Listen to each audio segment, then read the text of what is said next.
नमस्कार प्रिय मित्रों, मैं हूं डॉक्टर उमाश्री और आप सबका बहुत स्वागत है।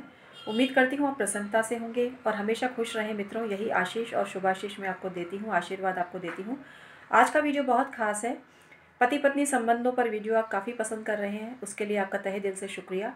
और इसी क्रम में मैं तरह तरह की जानकारी देने का मैं प्रयास आपके लिए करती हूँ। आज मैं बता रही हूँ कि पत्नियाँ ये 3 काम करें तो पति उन पर लट्टू बने रहेंगे। पत्नी पति के प्यार में पागल हो, उससे ज़्यादा पति उनके पीछे पागल की तरह पागल मतलब समझ रहे ना, प्यार वाला अच्छा वाला पागल, वैसा वाला पागल नहीं। क्योंकि पागल शब्द है ही ऐसा। पागल का मतलब बहुत ज़्यादा मात्रा में किसी के प्रति अफेक्शन, उसकी बात कर रही हूँ यहाँ पर। तो पति पत्नी पर लट्टू रहे, हर पल पति के मन में एक तड़प बनी रहे, ऑफिस में मन ही नहीं लगे कब घर पहुँचूँ, कब पत्नी से बात करूँ, ऐसी इच्छा हर पल पति की होती रहे। ये तब होगा जब पत्नियाँ ये 3 काम करेंगी। आइए जानते हैं। लेकिन इससे पहले निवेदन है, यदि आपने चैनल को सब्सक्राइब नहीं किया है तो इसे सब्सक्राइब कीजिएगा, यह बिल्कुल फ्री होता है। इसके अलावा कुंडली संबंधी परामर्श भी लीजिए, पीछे मत रहिए, फटाफट परामर्श लीजिए, जिससे आपकी ज़िंदगी में एक नई जान आ सके, आप जीवंतता से भर उठें, आपके जीवन के कष्ट कम हो सकें। क्योंकि सबको 100 साल मिले हैं मित्रों, किसी को 100 से अधिक भी मिले हैं। जितना जल्दी सफलता की मंजिल की तरफ बढ़ोगे उतना ही फ़ायदा होगा। तो क्यों देरी करते हो, तुरंत परामर्श लो। और आपको पता ही है ना कि मैं 20 वर्ष से अधिक समय से ज्योतिष से काम कर रही हूँ, ज्योतिष पर काम कर रही हूँ। ये अनुभव कोई कम नहीं होता मित्रों, बहुत भारी अनुभव है मुझे। तो तुरंत आप मुझसे परामर्श लीजिए। आइए आज का वीडियो प्रारंभ करते हैं। पत्नियां ऐसे कौन से 3 काम करें जिससे कि पति हर पल उनके लिए तड़पते रहें। तड़पते मतलब जब भी उनसे दूर रहें तो उनका पति का मन करे अरे फटाफट पत्नी के पास पहुँचूँ और उससे बातचीत करूँ। तो ऐसा तब होगा जब पत्नियां भी पति के लिए अच्छी फीलिंग रखेंगे। देखिए, आपकी जो फीलिंग होती है ना, वो पूरे ब्रह्मांड में फैलती है। अगर आप बार बार पति की शिकायत लोगों से करते हैं, अपनी माँ से करते हैं, पीहर वालों से करते हैं, तो बाद में दम खत्म हो जाता है। बिल्कुल ये याद रखना।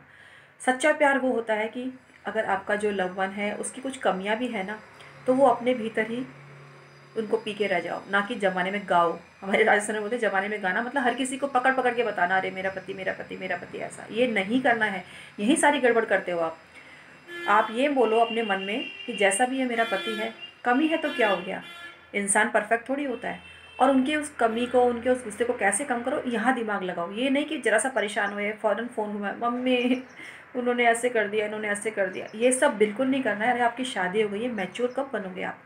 इसलिए अपनी मम्मी से, पीहर वालों से, ऑफिस में अपनी सहेलियों से, पड़ोसियों से बात करने की गलती मत करना। इससे बात बनेगी नहीं, लिखवा के रख लो, बिगड़ेगी और ज़्यादा। जब 2 लोगों के बीच प्यार होता है तब आप किसी तीसरे को पसंद नहीं करते ना। तो 2 लोगों के बीच जब मिसअंडरस्टैंडिंग हो रही है तो तीसरे को क्यों ला रहे हो, खुद ही क्यों नहीं सुलझा रहे अपनी प्रॉब्लम। उपहास के पात्र और बनोगे, और सामने कोई कुछ भी बोलते पीछे से हंसी उड़ाएगा। पति पत्नी में बनती नहीं है, और मज़े लेगा वो इस बात के। क्यों मौका देते हो लोगों को मज़े लेने का। तो सबसे पहले पति के लिए पॉजिटिव थॉट रखो, उनमें कोई कमी भी है तो मन में इमेजिनेशन में ये सोचो कि आप लोगों का बड़ा भयंकर वाला प्यार चल रहा है और कुछ नहीं है, कोई दिक्कत ही नहीं है। मन में विचार लाओ, अरे कोई दिक्कत नहीं, कोई दिक्कत नहीं है, कोई दिक्कत नहीं, सब कुछ बढ़िया है, सब कुछ बढ़िया है, मेरा पति मुझे बहुत प्यार करता है, बहुत प्यार करता है। बस ये सोचते रहो, बार बार सोचना जरूरी है। थॉट प्रोसीजर बहुत ज़बरदस्त काम करता है, भूलना मत इस बात को। जैसी फीलिंग भेजोगे अगले के पास वैसी ही फीलिंग आपके पास लौट कर आएगी। फुटबॉल समझ लो फीलिंग को, जो फेंकोगे ना वही लौट कर आएगा। तो इसलिए अच्छी अच्छी चीज़ें फेंको, फेंको मतलब प्रेषित करो। इसके बाद दूसरी चीज़ है कि पति के लिए उनके पसंद की चीज़ें बनाओ। पहले की औरतें थी ना, पति जब तक खाना नहीं खाता था खाना नहीं खाती थी। इसमें क्या था, कुछ भी नहीं था, सिर्फ फीलिंग पैदा होती थी। पति को अच्छा लगता था कि मेरी पत्नी मेरा वेट कर रही है, इस चक्कर में वो जल्दी घर आने की सोचता था। अब उनको पता है कि आप उनसे पहले खाना खा लोगे तो वो कहेंगे खाना तो अगली ने खा ही लिया होगा, कभी भी पहुँचो क्या फ़र्क पड़ता है। आप पति का नाश्ते के लिए वेट करो, खाने के लिए वेट करो। जब ऑफिस से आप चाय के लिए वेट करोगे तो वो घर पर ही आकर चाय पियेंगे, नहीं तो बाहर की लत, आप खुद उनको बता रहे हो कि भाई बाहर की लत डालो। इसलिए पति की केयर करनी ज़रूरी है। और देखो, आदमी और औरत में यही फ़र्क है। पत्नियाँ कहती है पति हमारी केयर नहीं करता, हम क्यों करें। ये शुरुआत बहनों आपको करनी पड़ेगी, क्योंकि इसीलिए औरत को महान कहा गया है। इसीलिए कहा गया। और घर में जब भी झगड़ा होना तो खाने की छुट्टी कभी मत करना, खाने पे कभी गुस्सा मत निकालना, खाना ज़रूर बनाना, और उस दिन ज़्यादा स्वादिष्ट बनाना खाना। जिस दिन झगड़ा हो ना उस दिन खाने की छुट्टी नहीं करनी है, उस दिन ज़्यादा स्वादिष्ट खाना बनाना है और बहुत बढ़िया से तैयार होना है और बहुत अच्छा माहौल रखना है घर का। ये आप ही के हाथ में है।